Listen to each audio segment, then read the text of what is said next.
welcome back to the Nonic Nonsense Podcast, a show where the host's opinions are messier than your dressing room station. I am Kat Gold. I am Michael Matterdomini. Welcome back. We have a lovely guest this evening for all of you. He was my first professional theater director. He is Mr. Cottage Cheese himself. Kat, do you want to give a little intro? I met this lovely man in 2017, and I don't think you remember. You were actually my first callback I ever had. But I love this man, and he brought the two of us idiots together in Greece not too long ago. Anyway, welcome to the podcast, Jonathan Van Dyke. Well, I'm wiping tears away from my eyes. That is such a wonderful intro, heartfelt. I'm lovely from both of you. So we're off to an auspicious start as far as I'm concerned. Hey, wait a minute. What was your first callback? Beehive. Oh, yeah, we're taking it back. You had me sing through like my entire book. Of course, that makes sense. That sounds right. I was so not prepared, and you were just like, "Can you pick another song?" Oh, what else you got? Can you? Yeah, I was like, "Okay, all right." Let me finish through my book, but yeah, no, I think yeah, that was right around when I got 9. But like, yeah, you were the first person to call me back for like professional contract. So well, not the last. Ow. Oh, I love the random calls that I get like every 6 months, and it's Jonathan Van Dyke Productions. It's like, hey buddy, do you want to come and sing some show tunes? And I'm like, I absolutely will come sing some show tunes. Like those are the calls that I wait for. See, you're great because you actually answer the calls. I'm the asshole who's usually somewhere around the country going like, I'm sorry, I can't. I'm sorry, I can't.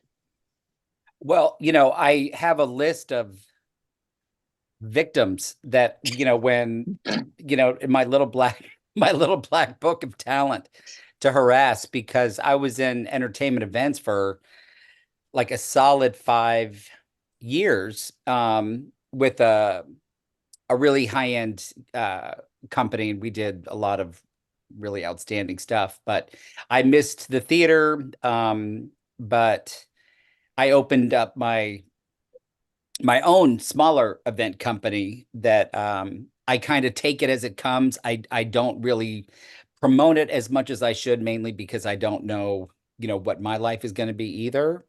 But, a few, when they come up, I'm like, yeah, I can do that. And then I go about putting it together and then trying to hoodwink some of the talent that I respect so much to make me look better. Too much. I'm gonna start this off hot and heavy then. If we're gonna start with Van Dyke Productions, I'm gonna talk about the most recent one that I did. It was this lovely little like meeting for this man who was retiring. And Johnny called me and he was like, hey, can you come in and do this like little shindig? And I was in the middle of Mary Poppins, and I was like, you know what? I can make it down there. Absolutely. Right. So he's like, I just need you to sing Frank Sinatra. And I was like, oh my God, I love Frank Sinatra. Yes. So I get to this venue and I get like all settled in and we figure it out. And we run the game plan. And I get up there in front of like, it was like a packed room. It was like around like 500 people, or it felt like 500 people. It was. Right. It was. So, yeah. So I could look out into a crowd and be like, this is either 500 or 10,000. I don't know. So, I walked out there and they were having like a little mic issues every once in a while. But like for the most part, the event was going swimmingly. And I get up there and I get like 3 phrases into my way and the mic just goes kaput. And instantly Harper starts laughing in the back. And I'm like, oh, here we go. And Johnny runs out with his big smile on his face and hands me another mic. And I'm like, great, here we go. And I get, more into, I think they started over the song and I get to like around this same spot and it cuts out again. And I was like, you know what? I'm just going up straight to this man. I'm going to sing it right in his face. So he hears every single word that is happening at the moment. And I was just like, oh no, like this is all going so south. Please smile. And he ended up loving it, which was like awesome. But like for a moment there, I kind of shit myself. Like I was like, oh no. Well, the event stuff kind of inspires that feeling, Mm-hmm. mainly because, it's a lot of, uh, a lot of things coming together for the first time and not a lot of rehearsal. So, Right. sound was a different vendor, all the, I got the talent together, and, you can really only be responsible for, your contribution, to the Right. event. So, I thought we put a wonderful, show together. I mean, he loved it, but, Yeah. it's No, it really was great. just like in the theater, it's, rolling with the punches, and, you find your lifeboat and paddle to You, shore as you fast as you paddle. can. Nothing is All that as was bad going. though as the Grease one. It's just because we've had him recreated that with Sean forgetting the lyrics to "Grease is the word." I was like, Nothing Sean, are is you as even bad as American? Oh, yeah. Uh-huh. But see, I wasn't even there for that. If you remember, I got you guys set up, and You then did. I don't know. I think I was directing something. I think I had to. Breaking up is hard to do, I think, or Shaboom, Yeah. one of them. Um, so I raced down the street from the theater on the break, got you guys, like made sure everybody was there. I'm like, okay, we ran through it, I think, quickly, and I was out. I have, all the faith in the world and you guys. But like making up new words to Greece is these things are gonna happen. They happen in shows. They happen when when you rehearse something a million times. they happened with me like a week ago. Yeah. So, you just that's when you turn it on.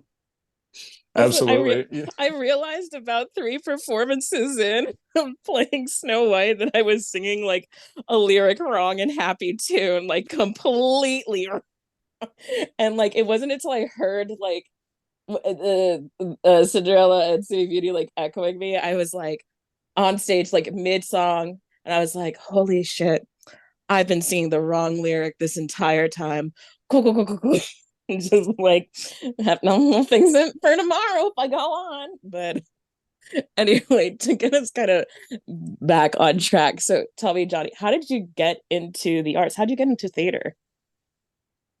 How did I get into the theater? Yes. Well, I was a theatrical child, if you can Mm-hmm. picture it. But I lived in Maine until I was 7, and there were not a lot of, resources for me. I was just a weirdo. I went from, just being a weirdo in Maine to a kid who liked the arts in Florida. Um, so my grandmother lived down here, and she had heard of a kids group, a performing arts kids group. So I joined them, and from then, I kind of started hearing about community theater, and um, so I started to do some of that. Then I started to take dance class, which I really took to, and I was on a if see now if I start at the beginning and go through my timeline, some odd things are gonna pop up. Spill it. I was on a kids Christian show called Joy Junction from maybe 12 to like 11 to like 13. Like a Um, play or like a TV show? no, a TV show that was on Saturday mornings. Joy Junction was the name of it. It was kind of like a Sesame Street You're writing for it down, Michael, because we gotta find I'm it gonna go again. watch this later. I mean, I don't know what's out there on it, but anyway, so I did that for a while. We were the Joy Junction singers. So there was like a little town and these little characters, and they would each, supply something, inspirational. I was not a big churchgoer. Um, so I was always kind of faking it and smiling getting some Joy. Anything for a paycheck. joy. Anyway, but there was some cute songs written and kind of hip for the time, I guess. Um, and then I audition when I was 16. I started working at Disney I went to their seasonal call and learned a little dance combination. And so I would do their Christmas, their holiday season, and their like spring season. I guess it was Ooh. about like a month long each, and they would kind of fall over my school breaks. But I learned a lot there. I was a chimney sweep. I was a scarecrow in the Ooh. Country Bears show. We did some things in front of the castle. Um, yeah. Uh, then I went to school in New York. I went to AMDA, and then after I graduated, started doing my thing. My first job was a West Side Story in Pennsylvania for $100 a week. I mean, we're going back to That's like a Going painful back. amount of money, but to do you know what's sad is like that amount of money, people are still getting it. yeah, I mean, this was 1992. I mean, that was kind of low then. Hmm. But maybe it was 2 years later, they don't have this anymore, but it was equity eligible. Hmm. And that meant that that you had earned all your hours. I'm not really even sure how it works now, but every time you worked at a union theater each week, oh no, it was your weeks. Yeah, each week was a Yeah. point. And Yeah.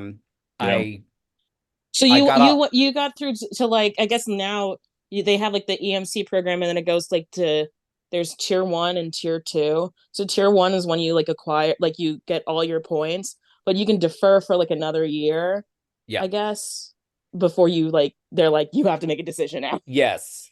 So Yeah. yeah, so I had worn out my eligibility, but I liked it because yeah, you could go in, but the union members, after a while they were like, this is not right because we were taking all of the appointments, so we were able to get into the union calls. And I lived on 45th and 8th Avenue, That's a like block. perfect. It was perfect. Around just, I mean, I was 2 blocks from Equity, so I'd go and sign up and get my stuff done. Um, uh, anyway, then yeah, rode that wave for a while before they told me I had to put up or shut up. And the reason I I was doing I got a show. Well, I had fallen in love, so I was Ah. in a relationship for a little bit, and Hmm. I got a show called Broadway Tonight, and we were going to Europe. And I was, you know, excited about it at first, and then, I was in love, so I was sad. And this was before cell phones and internet and all that stuff. Mm. So I'm like, where are we going? And like Europe is vague. So we had started rehearsals and we were about a week in, and I started to get a little concerned. And also that now I was a little more conflicted about going because I was like, how am I gonna talk to you? Like, am I just gonna find a cell phone in, Brussels? Like, how is this gonna go down? Carrier And pigeon. You, and send them over. um anyway, then I got an offer from a theater in Ohio, the Carousel Dinner Theater, which was a great, great theater. And back then, too, now we're talking about 96, 97, maybe. Um, the runs were long. Uh, um, 2 months of performances, and then you would rehearse, obviously before that for a couple of weeks. So, it was each contract was a good bit. Um, oh, I can't believe I'm going to tell this now. I Tell forgot it. I forgot how this story ended. Um, so and it was so they offered me the job and my union card. So I said, well, like it's time anyway. Like they were, telling me I had to put up or shut up. So I was like, I'm gonna do it, and I'm gonna stay in the good old US of A. Um, so no, I'm not telling. Ah. We can do censor noises over certain parts too. So, I was young and I felt bad about backing out of the show. So um I wrote a note Mhm. and we were rehearsing at 8th Avenue Studios, and I made up something which I feel really bad about now. And I slid it under the door and I didn't go back. And I'm that's as much as you're gonna get out of me now. Fair, fair. And then I went to Ohio. There you go. And then he went to Ohio. Yeah. Oh my God. Yeah, I just made up kind of a dramatic untruth. Like when you're in high school and like maybe you call into your job and you're like, oh, I'm dying. there's there's a 4 alarm fire. I'm never gonna make it. That sounds like dramatic, like they can't argue with this. So I came up with something that no one could argue with, but also was maybe a little ridiculous. I would pay Anyway, any amount of money to get that note. Like imagine, like the note is like, I'm sorry, I regret to inform you, but Jonathan Van Dyke has passed away. This is his, like we're not so far off, but it was, I had to make it stick. I really had to make it stick. So, yeah, anyway, sorry. The question was, how did I get into this? And now I'm 30 years into my life. I love it. This is how it goes. I could have said, I could have said I liked the Sound of Music when it came on TV. Next question. No, it's better. It's better when the podcast goes off the rails within the first 20 minutes. Well, stick with me. It makes for good Jonathan, entertainment. off the rails, Van Dyke. Off No the cottage- rails with Johnny Van Dyke. No cottage cheese Jonathan in Van Dyke. podcast. Speaking of cottage cheese, Michael, you have a list. Yes. Okay. So I had this wonderful list that when I worked with, Johnny, anytime something that was like very off the wall or funny that came out of his mouth, I would put it down in the notes section of my phone. So we're going to play a little game today called Explain That Phrase. All right. So I'm going to go ahead and I'm going to read 3 of my favorites out loud. And I just need you to go ahead and try to explain what these mean. So I'm just going to start with something simple. That scene was cottage cheese. Bland, boring. What's happening? Dull, lumpy. Lumpy. Got it. I mean, Great. look, Perfect. I like cottage cheese, but cottage cheese doesn't get the party started. If you walked into a potluck with a Tupperware of cottage cheese, you would not be a hit. I like a hit. Likes a hit. I like All a right, 7-layer great. dip. Let's get the empanadas going. Go. Good. All right. So the next one is here. Listen, buttholes, there's no time for a sits probe. Mhm. I remember that one like it was yesterday. So, actors don't always know how a director has literally twisted their insides into a bag of pretzels for them. And somehow you've never done enough. You couldn't have, you've let everyone down with a variety of reasons. If you asked each actor, I'm sure they'd be happy to share with you how you've let them down, even though you have nothing left to give. You're like the giving tree that started months before you even had a rehearsal. And then people enjoy bringing to your attention how you've let them down. And I think It was that little group who I loved. It was Spelling Bee. Yeah, it was our little bee family. And I love that Bee family. But somehow, they're, where's the sits probe? Where's the sits probe? And I didn't want to hear that. Fair enough. All right, and last but not Sorry, least, real quick. no, it just makes me think. I think it was my last day of tech of Disenchanted when people were like the monitors, and you were Oh like, no. we have bigger problems with the monitors. Well, Everyone was just now, like, when I do shows now, when I'm on stage, I don't have a care in the world. Hmm. All I have to do is learn my lines, execute them, have, some a concept of my character and get myself from A to B. So, now when I'm in a show, I just sit back. I'm as calm as a cucumber. Everyone else, not Jonathan Van Dyke, because he knows what that poor director's going through. So you don't hear a peep out of me. that's why you keep us Oh, around, is it's because you're usually just like, okay, No, now all right. performing is like a vacation.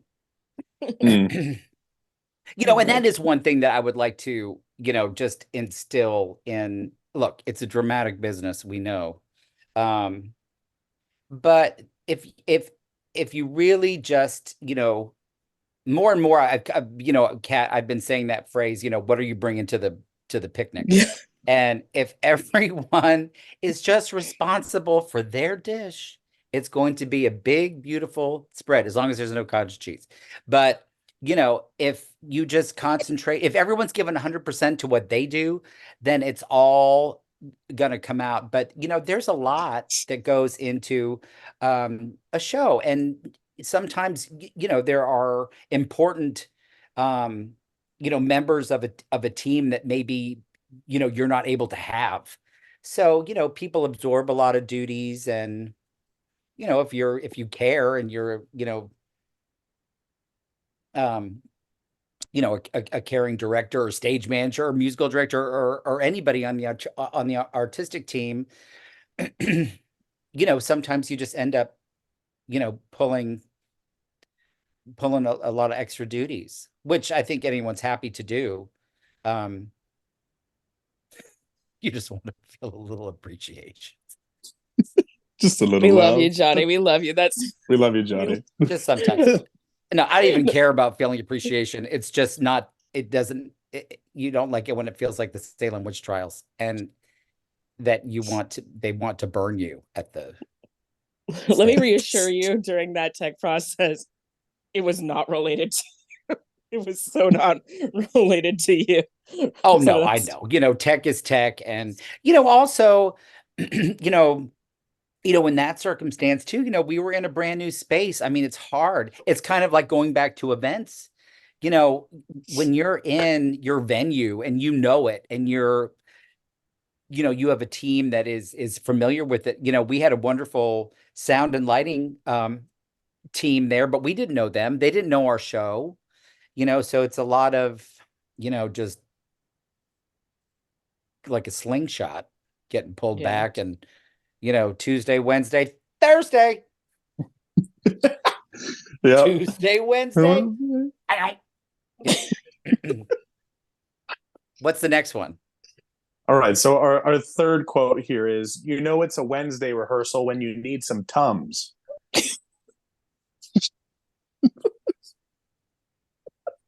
Oh, now see, I don't know. I mean, probably because I'm flirting with ulcers most of the time. So The it could have stress of it been all. it could have been, yeah, because I stopped eating. I don't know if you've seen me, like, well, I know you have, like, self-care goes away fast. Yeah. Like maybe I look okay, like normal. Um, like on Tuesday, Wednesday, Thursday, questionable. Hmm. Friday, Saturday concern. And then that second week, I mean, let's keep in mind it's 3 weeks generally. Week 2, I look like a person who's made real bad decisions in their life that maybe I just walked in off the street and I'm eating, like a baby carrot and then like a taquito from 7-Eleven. Mm. Because so I Not think a lot that of was I taquito. think that was probably, and I'm not a taquito eater, but you know what I'm saying? Like all of a sudden you're like, oh my God, I have to eat to live. And what's around me? Oh, a gas station. I guess I'll Yep. get a pork rind and something rolling around on a grill. I totally Griddle. understand. Like when I was heavy double dipping with Chorus Line and Sister Act, I would start the morning at Sister Act, and then I would leave and I would go do the matinee for Chorus Line, and then I'd leave Chorus Line and I'd go back to rehearsal for Sister Act, and then I'd finish Sister Act rehearsal and I'd go back and I'd do the evening show for Chorus Line. So Yeah. like that was my day, and like the only thing that was super convenient in between those two theaters was a 7-Eleven. So I'd walk in there, I'd do a Hail Mary, and then I'd Sure. pick out something that could sustain me until when I was able to go ahead and do something again. So like I get it. Those taquitos and the taqueños or whatever they got rolling around in those things, Yeah. I mean, you there roll the was that was it. dice, but Yep. you're rolling the dice, but you're starving. And then, you just hope for the best. Rarely did it not come with some repercussions. That's why the Tums are there. That's why the Tums. That's why the Tums. Let's be So it's honest. explained. Because it's not, I mean, even if it was fresh at the time you picked it up, which it definitely wasn't when I did, Nope. the ingredients are not good at No, any of time. course not. No. So, 8 hours later, when it's the last thing kind of bouncing around the cage, you're just like, well, it's better than just passing out right here. The Yeah, lone gas it's like station that. hot dog. Has anyone Yeah, seen it's like the Jonathan? I saw a body slumped over by the Circle K, and it looked like it was that same sweatshirt and jeans that he's wearing for 3 weeks. That's him. Bad. How many photos I think I have from rehearsal The of you Slurpee stain. in the one sweatshirt with the jeans hat, and I had to pull it all together. No, God because your bless. brain, I mean, like, you become like Tennessee Williams or, whatever. You just become so immersed in what you're doing. And, and honestly, I don't want to let you down. I don't want to let the cast down. And there's lots to think about. You've not let us down in any way, shape, or form. Let's be never not But abundantly I once. mean, I clear. appreciate you saying that. But yeah, I mean, there's effort that goes into it. And, It's slowly you know, killing you, the that effort. possibly. Listen, I do have to say though, Spelling Bee and the first time I did Grease are like two of like my fondest rehearsal processes, like going into a show. Like even though Grease Grease? was a fucking nightmare. No, listen, hear me out.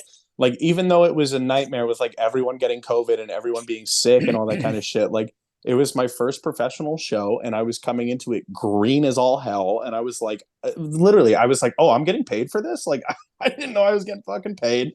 So, like, coming into that process, I was like, oh no, like, I'm terrified. And you really instilled this calmness that I think was needed in the room, Johnny. Like even though like people were freaking out and like having like panic attacks like about, getting sick and shit, like I was you always yelling at a certain cast member outside.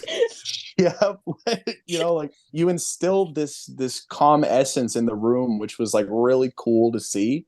Especially from someone who was brand new to it.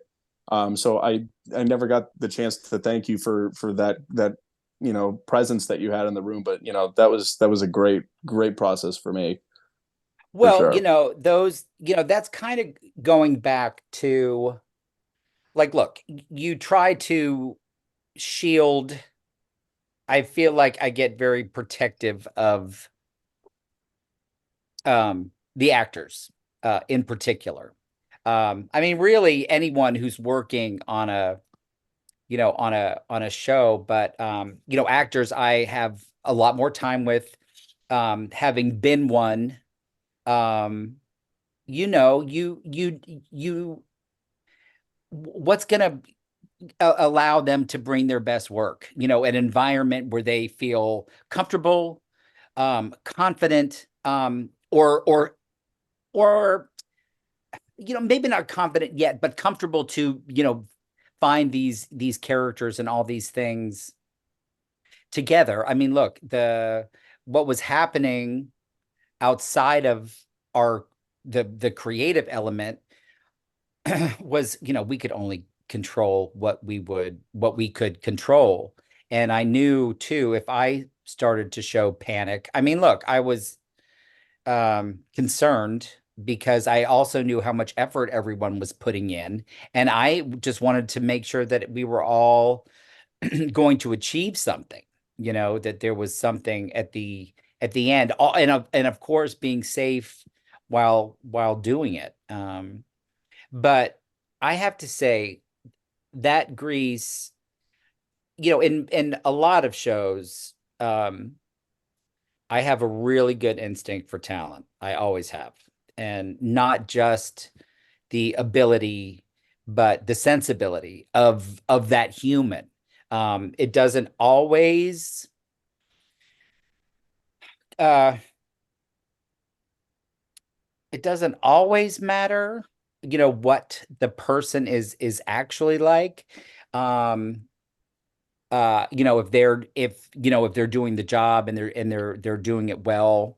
But to me, um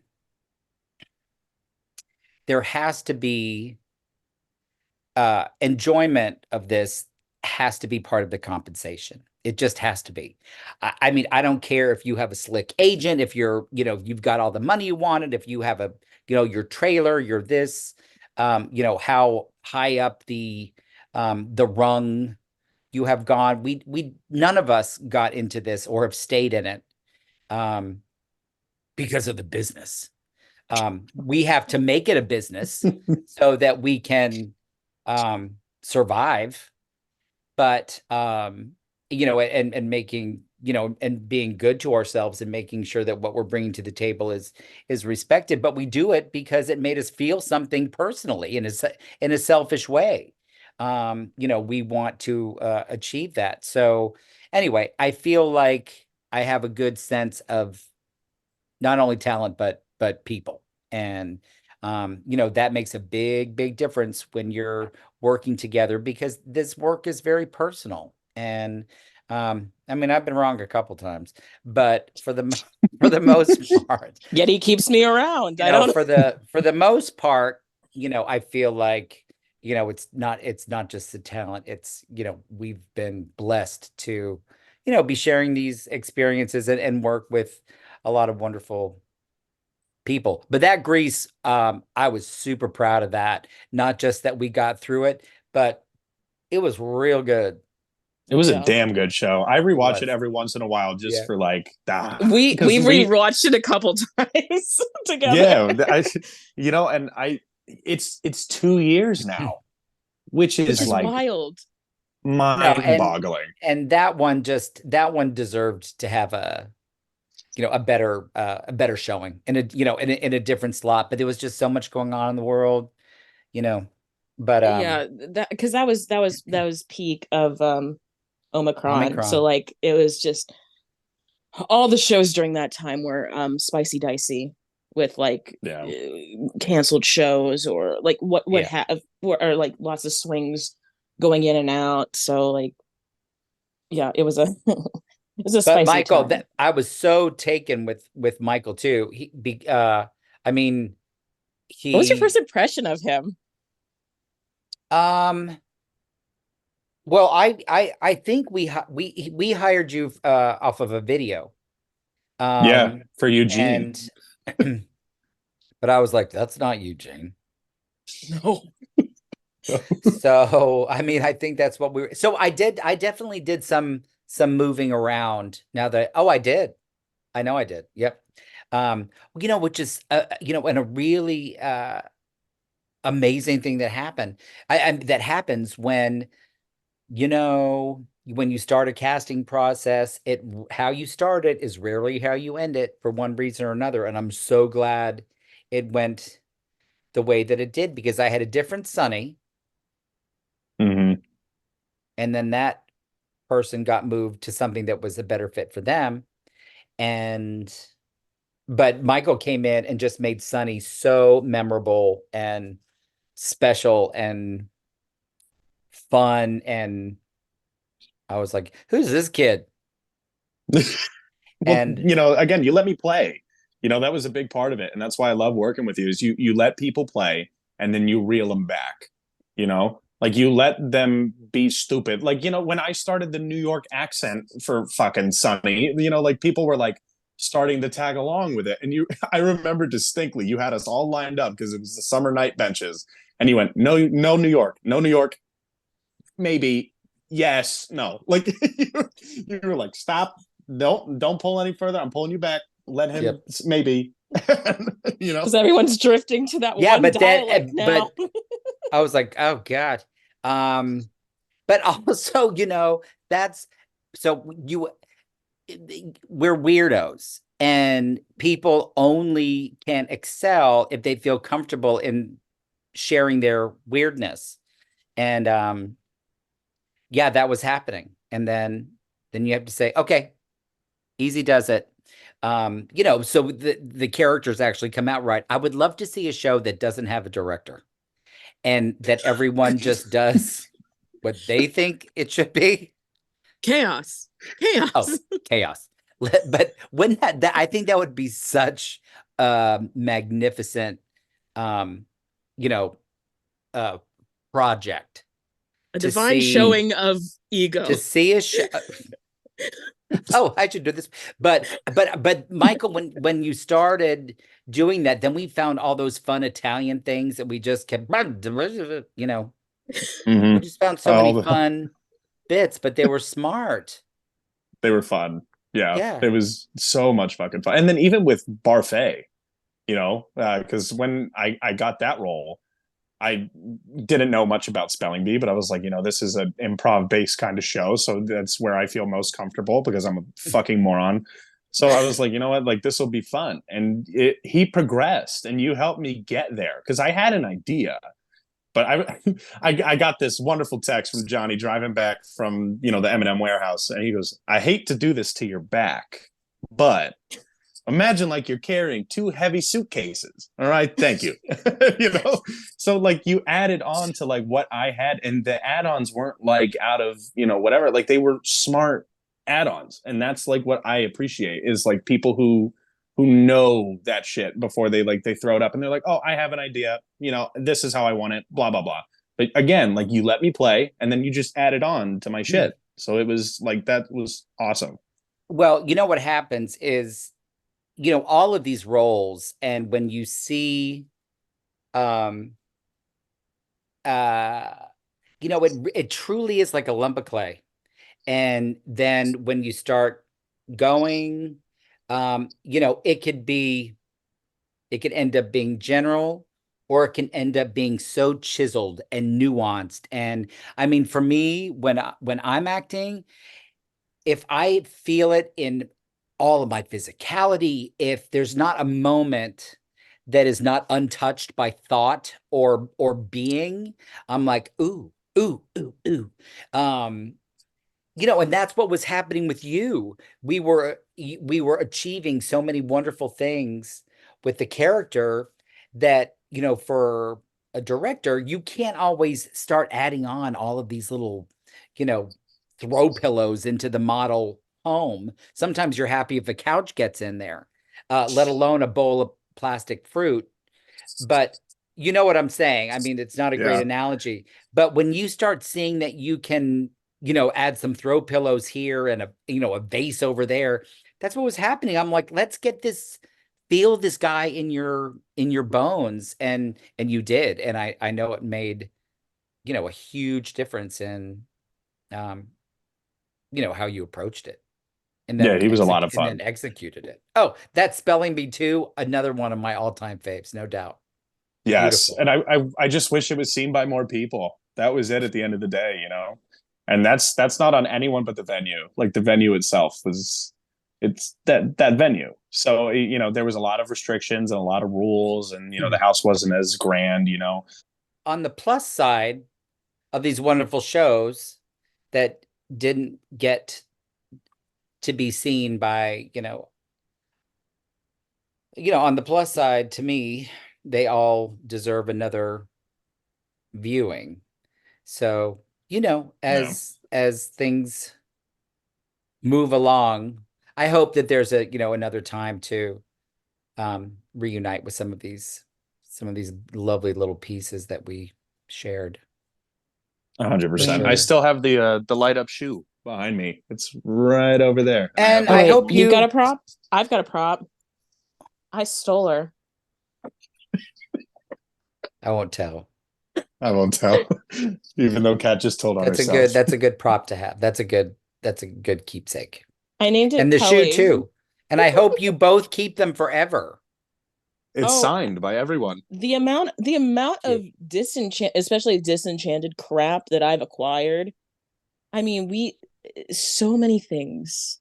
So many things. I have two bags, two Mulan bags that I've gotten from Aaron and Shelly, and they're filled to the gills. I'm gonna have to buy like a Rapunzel bag or something because I'm just acquiring like a suitcase worth of like princess memorabilia from all the Disenchanteds at this point.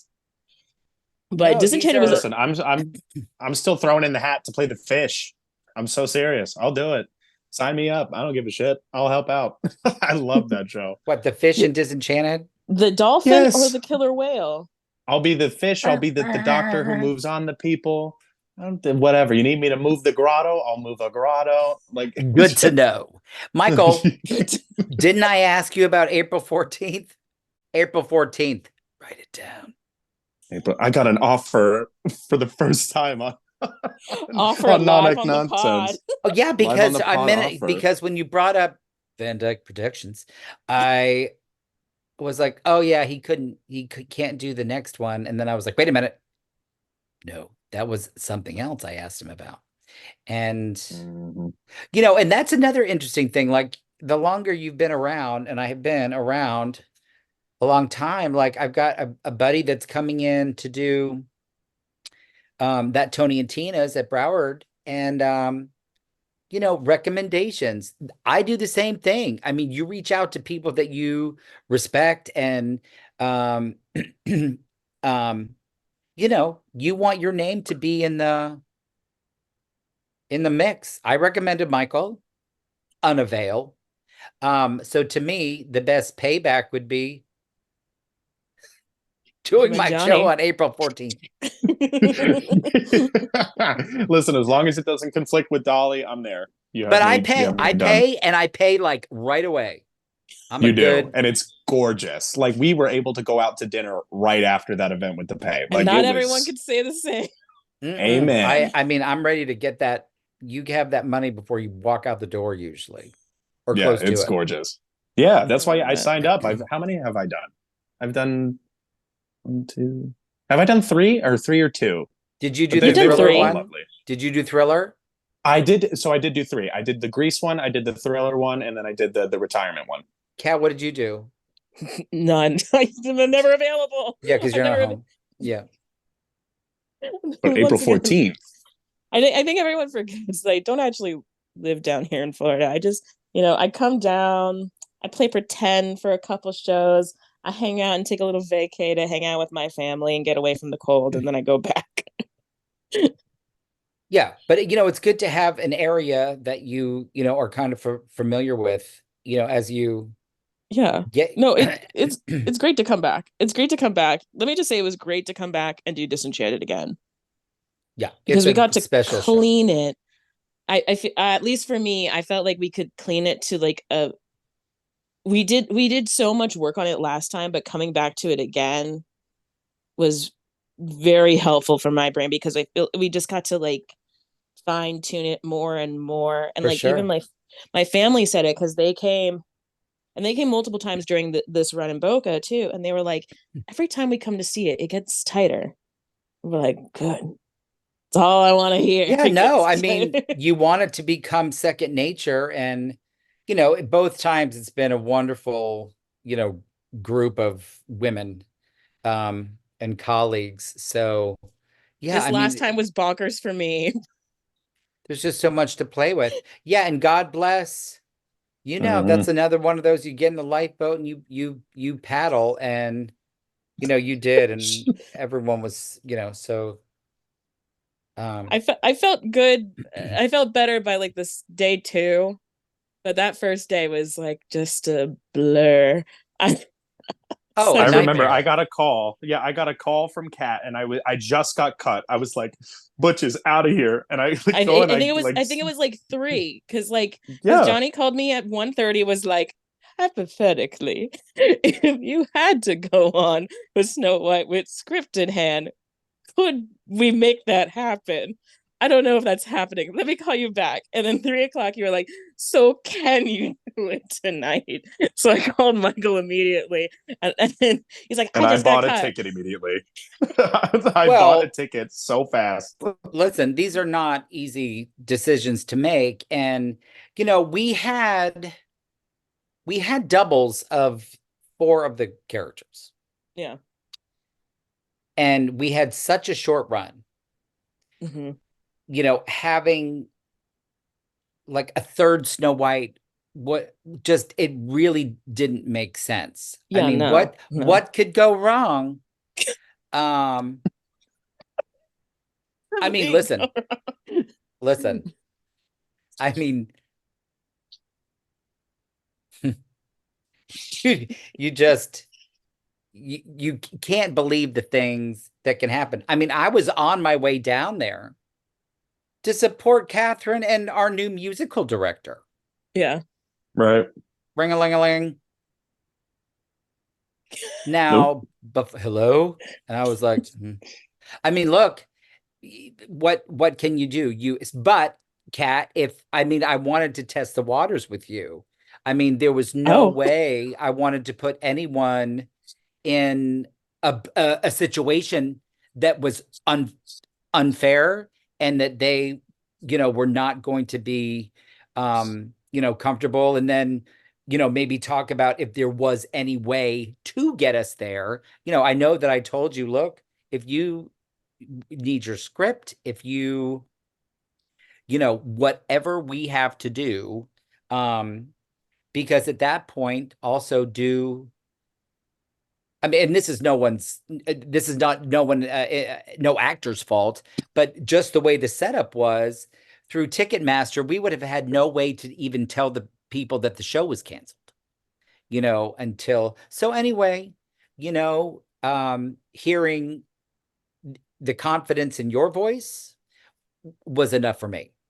And, you know, I had to make some calls and say, look, this is what we're going to do, but I trust Kat and I think we're in as good of hands as we could be in. And that was the case. And I was so I, proud ow. of you. yeah, I was a proud podcast co-host. I was sitting out there like, Yeah, it was no, some of good shit. course. And you know what also goes, I mean, not that we have to learn any more lessons, but it's also nice to know, don't you hate that? When someone's like, oh, well, we learned a lesson. Really? Really? Did you? Um, but it kind of shows you what you're capable of. And then in other situations, you can go, oh, remember that time I had no rehearsal and went on for the lead and did it? It Yep. While kind of split puts tracking my other role. while playing two, yeah, it puts things in perspective and just what, you can do when you're focused. Michael, I'm trying to find a picture because I think you'll get a kick out of it. Um, because you were talking about chorus line and the last one I was a chorus liner when I was young, when I was, when you're supposed to be doing it. But then totally forgot about Zach. So I did about like four Zachs, Hmm. and fell in love with the show and that character. But there was a how we were. it was through Halloween, and and for my costume, I was Jamie, um, number number 6, typed out Yeah. dancer.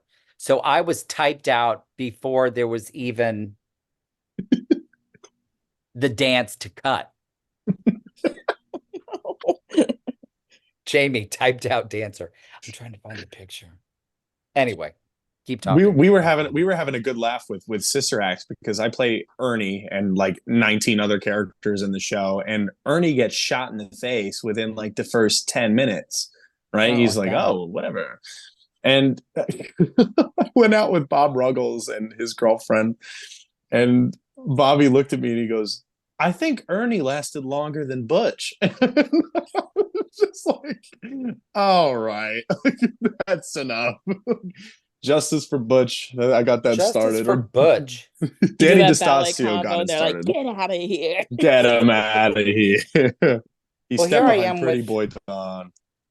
with Alex too, Alex Garcia. Wait a minute. Okay, wait a minute. I'm so sorry. I'm ruining lives here by waiting. This Cut is what cutting's Yeah, for. number 3, Jamie, typed out dancer. I don't know if you can see me, but Oh, Obsessed. I have seen this photo before. I have. that is everything. And speaking of photos of you, I was with Maddie Dunn last night, and Maddie was she's like, a I gem. love her. Yeah. Yes. And she was like, do you want to see this photo of Jonathan Van Dyke? And I was like, of course I do. And it What was was with it? you as Nostradamus and Something Rotten. And it was everything I needed. Like, I was like, I love that man. It was so No, funny. honestly, I think that my favorite photo. We're gonna find a way to insert these images just to torture Johnny. But it was you and Best Little Whorehouse of Texas. That Oh, little oh, my that favorite. mob. Oh my God. I still have that video saved on my phone. That we need to put that video in here because your dance moves, Johnny.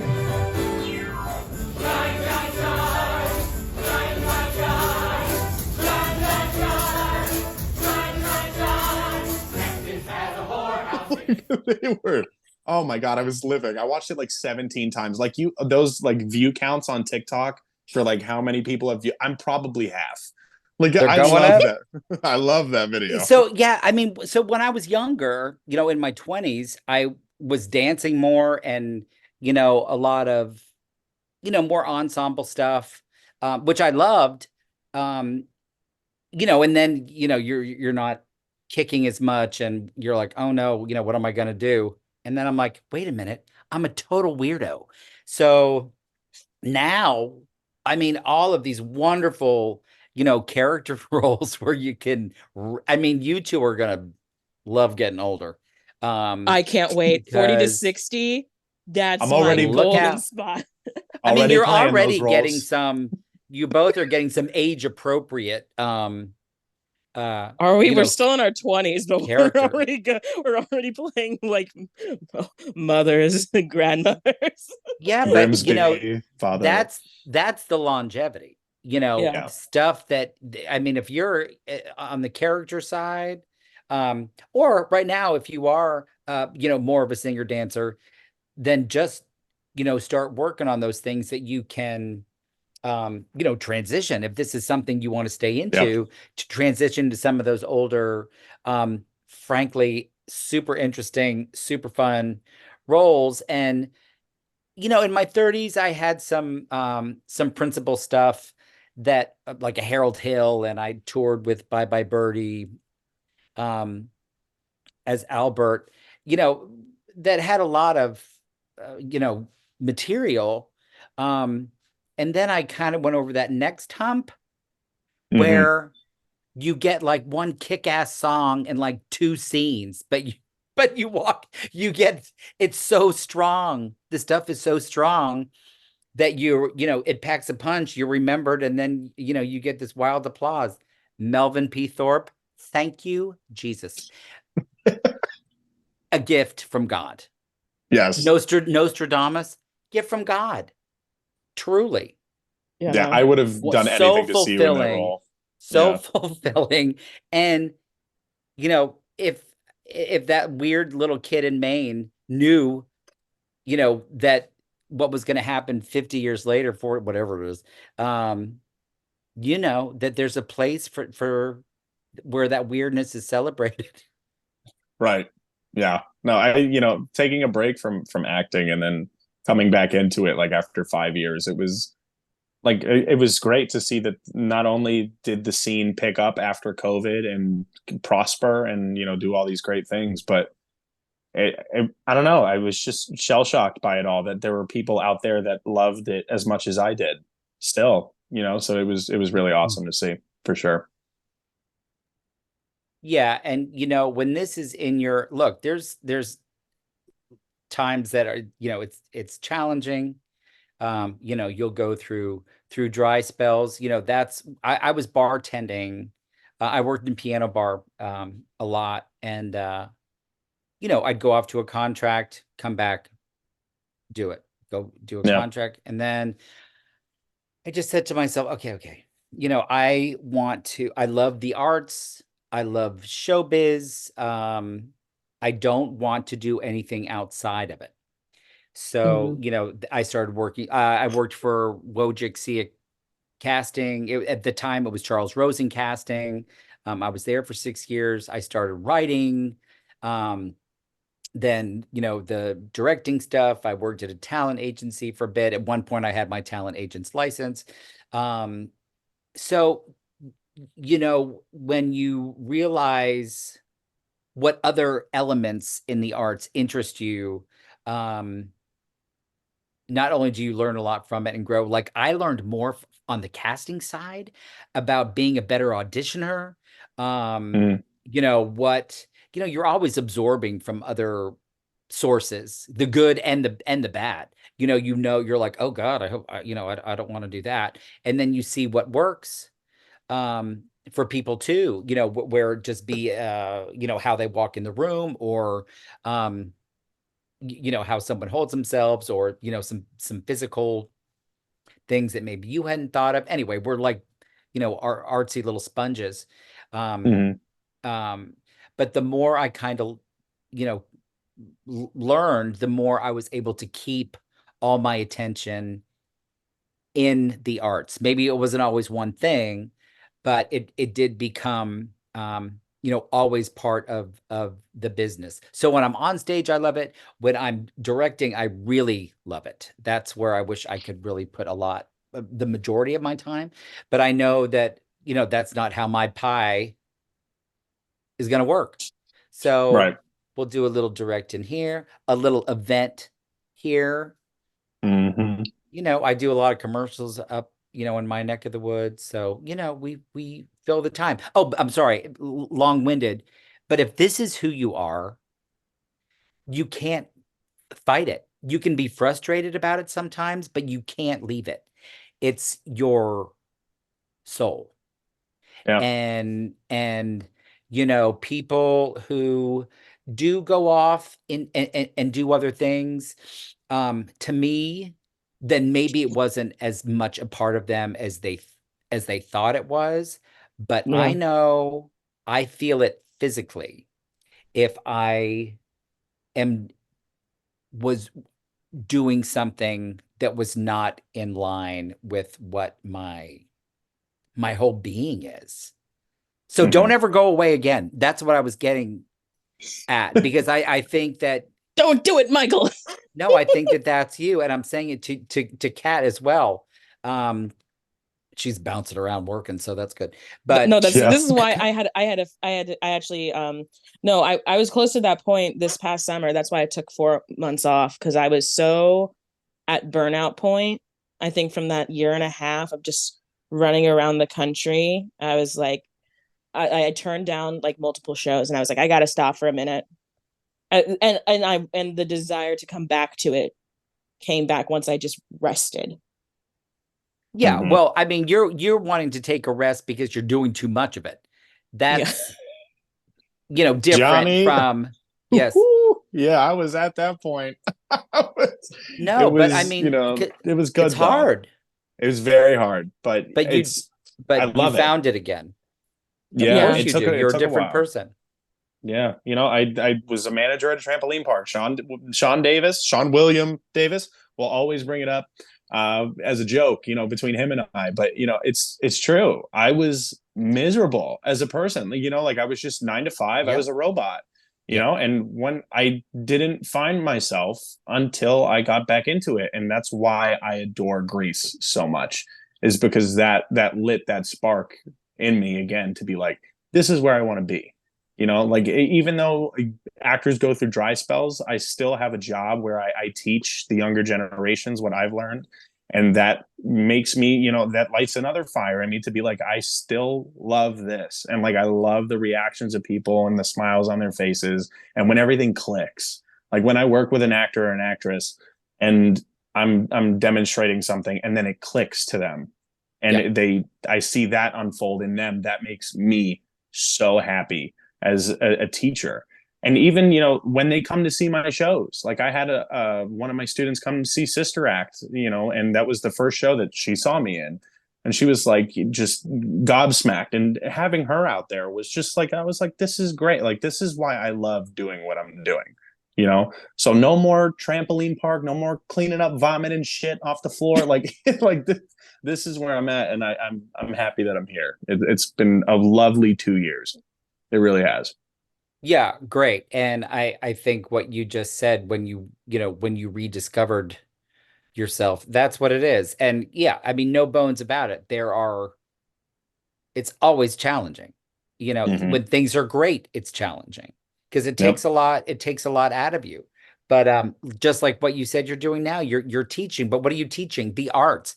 This is a wonderful way for you to, fill up some of that pie pieces. And of course it's fulfilling to see you change, inspiring someone um, Yeah. with what you were inspired by. It's Right. wonderful. No, I know. No, I always pat you on the back, Johnny, with anyone who's like, with the stories and how the trials and tribulations that we went through, and to still put up the stuff that we did, even with Spelling Bee. We had 3 people go out with COVID in 1 week, and we I still remember. managed. Yes, and we PTSD still from managed. Yeah, we still did it. We still got that show up, and we still put on a great performance. All three, of those Friday, Saturday, Sunday. It was there, and it No, was. I that always that tell was it. a great show. And Guys and Dolls was a great show. felt like I was robbing Eminem for that paycheck for all 10 minutes of me running around on stage and screaming. Looks Oh my that god! that's how it Yeah. goes sometimes. That's how it goes. Listen, I loved it. Of I've never course. done like I don't think I've ever done like an ensemble track before. So like I'm Oh, usually did just you like hear that, Michael? I'm gonna Oh, right. Imagine. Gonna no, I load. just Sorry you had to rough it with usually no, I'm second to last bow. no, I just I I know what I am. I'm such a character. So like normal, especially like how I look, how I come into the room. I never get an opportunity to do those kind of tracks, though I have no objection to them. So like getting to do that, I was like, this is wonderful. All I have to do is just serve the scene, and like that's it. Like bye. Like That's not And true. I mean, you were a wacko, which is what that you were nuts. required. I mean, you weren't like townsperson who was just like walking by. no. I know. I knew what my purpose was in those scenes for like the 2 lines I had, and I was just like, You just oh, flirted with Sean. Like you wanted to marry Sean that whole show. Is Agatha? Is that who it was? yeah, Yeah. You were like, I'll bring you coffee. Like it just ate. just Agatha. lurking around, just Agatha lurking around. Wait a minute. No, but remember we added those notes too with you singing, Yeah, and just like one of that was fun. people told We me made her fun. people are like, you really milked Agatha for every second she was on But it stage. was I'm like, worth it. It called for it. And we found a lot of those fun things. Yep. yeah, but Because you're a so weirdo too. We're all I'm weirdos here. we wouldn't be in this industry if we weren't absolute like wackadoos. Like If you're no not weird, you're one's not fun. That's how I it, vibe. True. I don't think anyone truly like perfectly sane is like, I'm gonna go into the theater and I'm gonna do the gig life scene and it's gonna be great. Like, I don't think anyone just like goes into that like without a little bit of that weird theater kid in them. Like no one can do it Yeah. and like But there are maintain it. definite levels of Oh yeah, for Oh sure. yeah. um, of energy and boldness and because we need all types too. Oh Yep. yeah. You do need some refined folks. And then you need people that are flirting with hospitalization. Us. We're talking about you, Kat, and those stairs in Greece. I'm gonna throw myself off the roof here. How many podcasts are we gonna mention my me just eating it during raining on prom night? Every Ah, chance we no. get. I loved that raining on prom night. Loved. It was fun. It was very sweet, except for the day that I ate shit. It's all right. We all eat shit here and there. But what'd you Have you? do? You got in the lifeboat and you finished the number. Yep.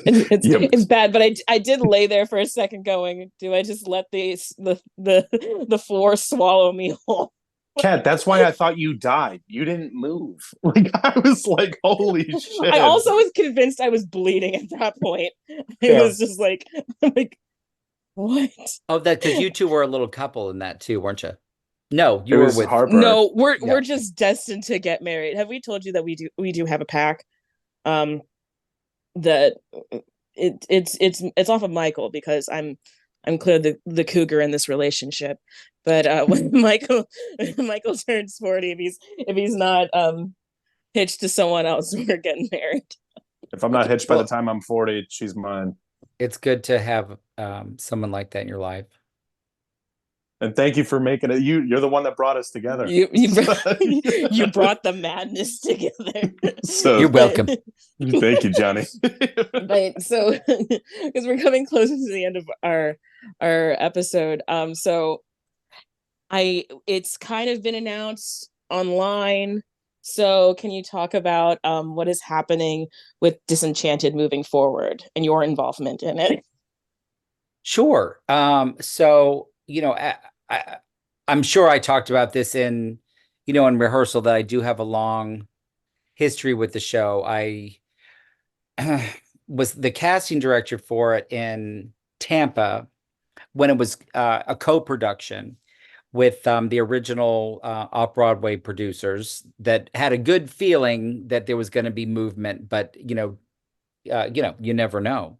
So they co-produced this with Straz, but they needed someone locally to be their casting director. And because I had some history with that, I was hired. And throughout the audition process, and luckily at that point too, I knew a lot of really wonderful women in town and or nearby.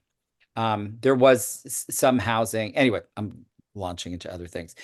I fell in love with the show through getting to know the material and from that audition process. So they needed a company manager. At this point, I kind of had a full-time job in Tampa with the other event company that I was working for. But I really wanted to make this work because I had such a strong feeling that the show was, really gonna find its legs. And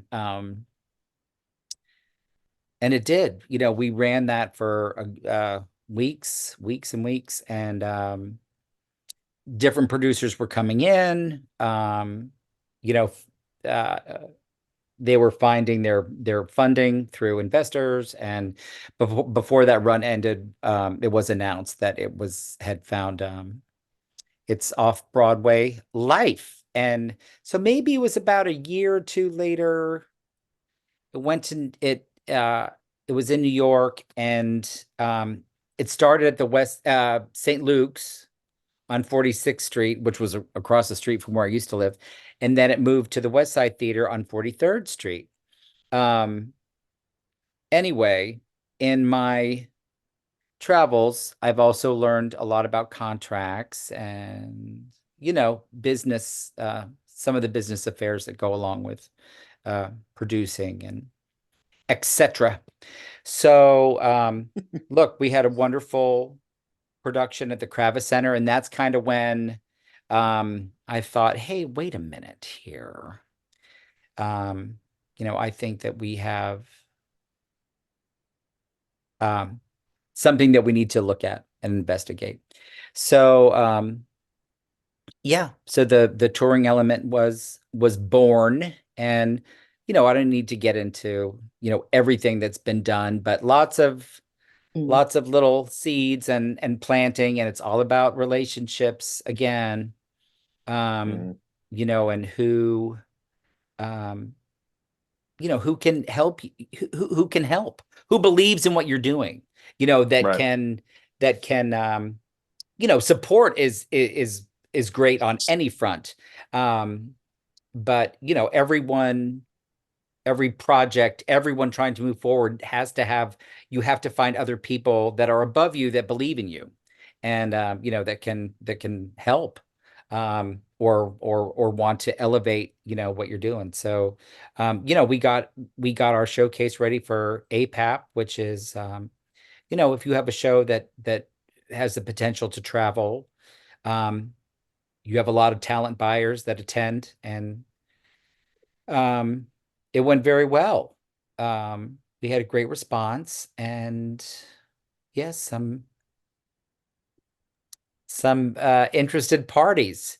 So, I can't say too much yet. You don't want to say too much until you've, signed on the dotted line with things, but Yeah. very encouraging. Um, I will direct it. And Hell yeah. I'm taking more of an active role on production as well. And it's because I believe in it, I remember, I became so close with the authors because I am one myself. And what that takes. Oh God. You think Mm. being an actor hurts, try, when pour your heart out onto a page, where it be a song or a poem or a play or, whatever. That's what these guys did. And, um, they Yeah. didn't know, what to expect or what was coming. So, and they were very, um, real down to earth guys. And I understood their plight, and, I'm really happy for them and, what their show has turned into. And I hope that we can um, do a lot with it. I think it's a show that has so much going for it and really um, uh, should be seen by a lot of people because not just because of the entertainment value and the clever writing and the humor, Hmm. but there's really a poignancy that's wrapped up all around it that um, I just think touches everyone who sees it. So, it to me it was so smart. I mean, the Hmm. lyrics, I mean, I don't think people know half of The what the references, all the, content yeah. is, because it happens so quickly. I mean, they certainly know that they're being entertained, but yeah, just so clever. And I've always been a fan of ensemble shows where you really get to know, a core group of people that are just, giving Yeah. of Yeah. themselves for the 2 hours, their talent and their um, just the extent of their abilities. And I think this is a show that really, highlights that. I I can will So, agree. say, like, doing it, like, it connected with me. I didn't know what I was getting into until, like, I got the script, you know? Because it's not as accessible as like some other shows online. So I was like, I don't know, like I don't know what the show is. Like I've heard a couple of the songs. I'm like, I'm not sure what I'm getting into, but like it has stuck with me so much. And doing it this time around, and like because Mulan and Rapunzel don't have a ton of interaction with everyone, but as Snow, I got to play with every single person on that stage. Yeah. And like by the time our final show, when we get to Once Upon a Time, like I was like, and I'm usually like, I'm not gonna cry on stage, like I'm not gonna get to, like I'm always like I gotta hold it together kind of thing. But like even I was like, oh gosh, it hits you, especially that ending. That those last scenes and couple numbers really get you. They're tickling the ribs while they slide the knife for sure. Well, that's also what makes it so, fulfilling for, Hmm. for the actor, is because it's also honest, and, those feelings, if you get emotional, you're not doing a disservice to the content. I mean, it Yeah, calls for it. Um, if you are so moved, I mean, you women are these characters, just like the women in the audience are these characters in some way, shape, or form. And I think when the actress is able to, be so honest that it's actually their feelings, I just think that adds, yeah, just adds to it. It's kind of like a little bonus. You were moved yourself, and rightfully so. It's lovely. Yeah. I've loved the show every time I've yeah. seen it. Mhm. I keep going back and like rewatching it because it's so much joy and so much heart. I'm just and I'm very happy for the life that Disenchanted will be having moving forward, you know. Amen. Right. There's no guarantees on this bumpy road. You can only, Yeah. do your homework, hope for the best, do the right things, And paddle. and And Paddle. paddle. paddle. Yeah, look, I'm in that boat. I'm paddling. We're paddling. Oh my goodness. Well, Well, Yeah. Johnny, thank you so much for taking time out of your day to come hang with us. We adore you. You know this. Namaste. Anytime, namaste. Anytime I get to go ahead and talk to you, there's always, I'm gonna go through this pod once we're done, and I'm gonna add on to the lovely notes section that I have in my phone. So Oh just yeah, with no, all I'd the like to lovely hear them. No, quotes. that gave me a tickle. Um, no, a true honor that I was invited onto your podcast. I mean that. And I oh, I hope there's an episode 2 and 3. done and done. We got to Done give him a and done. cliffhanger. We got to, yes, Who can forget the Jonathan time Dent. you'll It have to just tune in fades out of the. next. It's just the Looney Tunes ending instead of the pig coming out. It's just Johnny is like, that's all, folks. He's out of there. All right, you two. Well, tomorrow I actually have to come down. I have to come down south very early, so I have to get a good night's sleep. But Mm. um Yes. Well, thank you for staying up with us. I my appreciate it. pleasure. Yes. And now this is what do you want to know my night routine? Yeah. Yes. I always put on tonight's a late night for Johnny. Um Special occasion. I I find a guilty pleasure movie. Now look, I like the Oscar nominated films. I like classics. I also like movies like Alligator. It's Alive, My Bloody Valentine, Amityville Mm. Horror 2, things like that. So tonight I felt now because I fall asleep in like 10 minutes. Hmm. I'm back to It's Alive from I'm going to say 1978. Hmm. Um and back in the day when the video stores came out, I used to always look at the movie box because I was like, what is that? It's freaking me out. It was a baby a baby carriage with like this like fang hand like sticking out the side. It's alive. And so I started that last night, and it is a monster baby that I haven't seen yet. And I'm like, oh God, do you see it? I mean, I'm hoping. So the woman goes into labor and the husband's outside waiting. And then the next thing you hear is all these screams, and he's like, huh? And a doctor comes out all bloody and collapses. And so the husband runs in. The woman's alive. His wife is alive. 8 doctors are dead and bloody around the room, and the baby gown.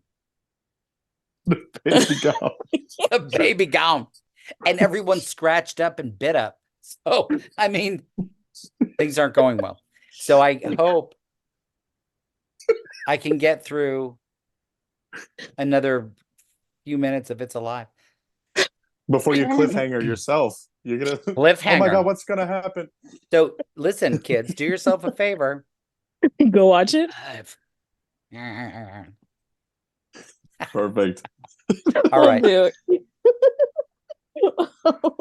We love you so much, Johnny. Thank All you right, again, you Johnny. guys. Take it You're the easy. best. See you at the theater. See you at the theater. No cottage cheese, everyone. No cottage cheese. No cottage guys. cheese, baby. Have a good night. All right. Well, God, I thank you for love joining him. us for the. Oh my God, I can't even. I'm gonna cry. But thank you for joining us for Non-Ec Nonsense. We are back in full swing. We have a load of lovely guests. Kat, do we just want to talk about real quick who we got coming on after Mr. Jonathan Van Dyke? Oh goodness, we've got quite a list of people that we have suckered into coming onto this podcast. So we've got Aaron and Christy coming on. Aaron Which, Atkinson. We got the yes. There we are. yes, we're gonna have a double date with them. We're also having a double date with Noah and Ryan. We can do all of our tea from like Little Mermaid and Disenchanted and all of our reckless nonsense. We've got Bruno coming up. Bruno Faria, the first man I kissed, and the first man I kissed on stage. That lovely guy. And then to round off the group that we have already settled, we just got Matthew Karinko. I am thrilled. I cannot wait. Him and I have been rivals in like every show that we've done together. Like I was Von Hustler in Mary Poppins, and we yelled at each other in the bank. And then in Newsies, he was Pulitzer and I was Teddy Roosevelt, and we yelled at each other at the end of the show. You know, so I am just waiting to get on with this man and have a ball. I am so excited. I just want to say, even though this is really Michael's podcast, as we know by the reception of when I talk versus when Michael talks. Oops. Oops. But we just want to thank you all for sticking around with us for God, how many episodes are we at now? Is this 14 or 13? 14, something like that, which is bonkers to me. And we got so many more coming up. Just thank you for hanging out with us and shooting the shit on Non-Ec Nonsense. We love you all. We appreciate all the feedback. And we are, thrilled to continue this, week after week. So thank you again for checking in. Let us know what you guys want to hear on Non-Ec Nonsense, and who you want to come on Non-Ec Nonsense.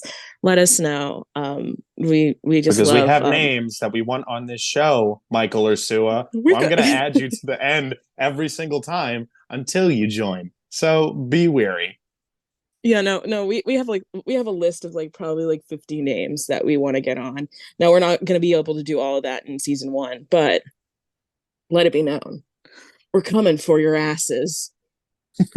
Yes, we are. And on that note, this has been Michael Matadomini and Kat Gold. And thank you for joining us here on Non-Ec Nonsense. We will see you next week. Stay happy, stay healthy, no COVID.